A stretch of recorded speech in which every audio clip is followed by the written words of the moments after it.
Guys, the 4.4 banners are amazing. Just woke up today, so I look pretty awful, but I saw these banners and wanted to make a quick video on it because they really look very good. It's not even about the 5 stars because we knew about them, Xianyun and Nahida. They're great, especially Nahida, but it's the 4 stars that surprised me. Here we have Ging that, as I said in past video, is a pretty great 4 star even at Constellation 0, and at Constellation 6 it becomes something else entirely. It also has Ferozan, so the staple for all Anemo carries in the game, and finally she's in a banner that's not Wanderer. And then we have Noel, a character that before Ging got announced, I personally considered the best 4-star carry in the game. So let's look into the total value of this banner a bit more because I think its structure is very interesting. Let me remind you that if you haven't subbed to my channel yet, but you enjoy my content, please consider doing so because it really helps me notice your support. So I will definitely say the main reason I think these banners are very good is because they're putting out some pretty great 5 stars Xianyun and Nahida, and they're tying them to 4 stars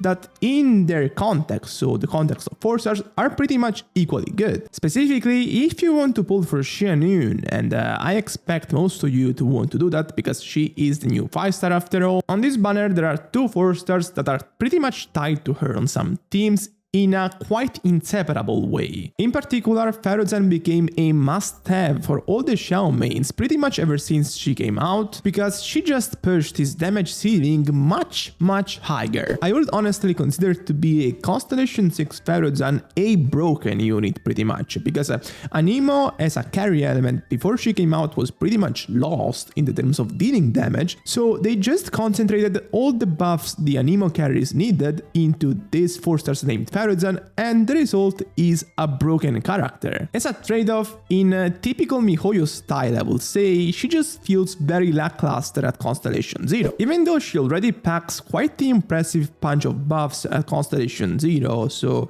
Anemo damage bonus, Anemo resistance reduction to the opponents her burst hits, at that state, so at Constellation 0 she's still not a buff for Xiao teams or any Anemo carry team, so even Wanderer. Talking about Xiao in particular, Ferozan has 3 main constellations that really magnify her supportive role on his teams. This will be the Constellation 2 that makes her burst duration longer, that really fits with a character like Xiao that has a pretty long burst duration himself, the Constellation 4 that makes Ferozan elemental skill vortexes restore extra energy for her, and their Constellation 6 that gives a 40% crit damage bonus to all Anemo damage dealt by characters that are affected by her buff. On top of that, it makes her elemental burst effectively cast her elemental skill vortexes every 3 seconds, which means she's going to regain extra energy on every vortex proc thanks to the Constellation 4 as well. The vortexes are also going to generate particles, so they're great for an energy starving unit like Xiao, and since they count as elemental skill hits, she also becomes a very good holder of the tenacity set. Basically, half of her kit is effectively tied to her Constellation 6, which sucks in a bit, but in general I would consider this Constellation 6 to be one of the strongest constellations in the game, period. And it's not even just Xiao that receives a very significant buff from all of this. When they're paired with Ferozan Constellation 6, pretty much any Anemo unit becomes very playable in this role where they're dealing damage without swerves, and it's insane. And of course, this is a very good unit to pair with Xianyun because she herself buffs Xiao even further, so it's just a very good pairing. Ging is probably the best 4-star carry in the game at his peak, and unlike most 4 stars, even at Constellation 0, he feels surprisingly playable. I've already talked about him plenty in my past videos. His main role is to be a main carry through plunge damage. He has an elemental skill with incredibly high motion values that count as plunge damage, and he can spam this elemental skill during his elemental burst duration. These elemental skill hits have no internal cooldown, which means he's a great fit for vape or melt teams. And since he's a plunge damage dealer, his synergy with Xianyun is basically obvious. Actually, rather than obvious, I would definitely say that at Constellation 0 he needs Xianyun to shine. Through her passive, Xianyun will give a flat damage bonus to all the elemental skill hits Ging will deal, and since he can trigger Vapor Melt reaction on pretty much every hit, it will increase the impact of these buffs in a multiplicative way. At Constellation 0, the difference between playing Gaming with Xianyun as opposed to playing him with Kazuha is pretty much night and day, and it's the difference between making him just bang average and making him very good. His constellations are pretty good all around really. His Constellation 2 gives him a pretty great attack bonus. Constellation 3 increases his elemental skill talent, which is amazing. Constellation 4 gives him a energy refund on elemental skill hits, which is pretty useful for him since his energy requirements at Constellation 0 are around 140 or 150, so it's pretty nice. And the Constellation 6 is definitely the big one because it gives his elemental skill hits a 20% crit rate bonus and a 40% crit damage bonus. So that means his elemental skill gets a 80% crit value increase for free in a guaranteed way, and that's just pretty absurd. The Constellation 6 also increases the AoE of his elemental skill hits, and it makes it like a Xiao's, so it's pretty wide. Overall, damage profile wise, a Constellation 6 Gaming is in no way inferior to 5 stars, and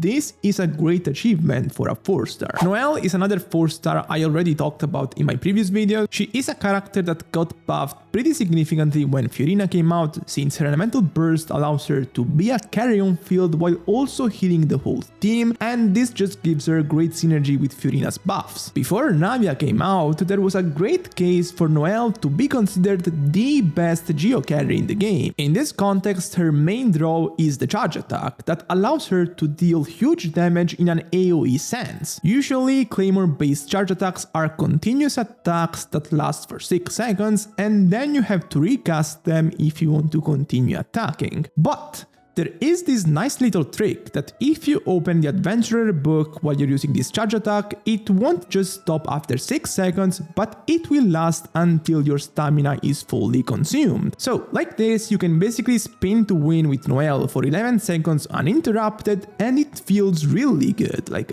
really good. Because the charge attacks will keep healing your team while her elemental skill is active, while dealing very nice AoE damage, so you basically become immortal while also deleting opponents from the game, and there is no better feeling. However, the constellations are pretty much a requirement for her to be consistent in this role. Specifically, the Constellation 1 increases the consistency of her healing, which is very important with Fiorina on team. The Constellation 6 is a huge attack increase for her, and it also increases the duration of her elemental skill, which is instrumental because the elemental skill is where the healing is coming from. There is a pattern here. Do you see it? All the 4 stars on this banner have very good constellations, so there is value in pulling a lot on this banner. This is reinforced by the fact that the 5 stars on this banner also have incredibly good early constellation. Nahida is pretty much common knowledge, like our Constellation 2 is just such a big increase for all the Dendro teams, but Xianyun is where it gets very interesting because the Constellation 2 for her basically doubles her flat damage bonuses, to the point she pretty much becomes a broken support for all types of plunge damage dealing, and of course this is great for a unit that is on this banner, which is Gaming. If you want to go for a Constellation 6 Gaming, there is a big chance you will also get a Constellation 2 Xianyun, and at that point the team with Constellation 6 Gaming and Constellation 2 Xianyun becomes pretty much broken in terms of damage. So I will definitely say this is one of the best banners we've ever gotten in terms of rewarding big investments. And with this, I'm done for today. Make sure to go check the video I just made yesterday about how to best build your 5-star character with a special focus on the Marashusei set and its impact in the meta, and peace!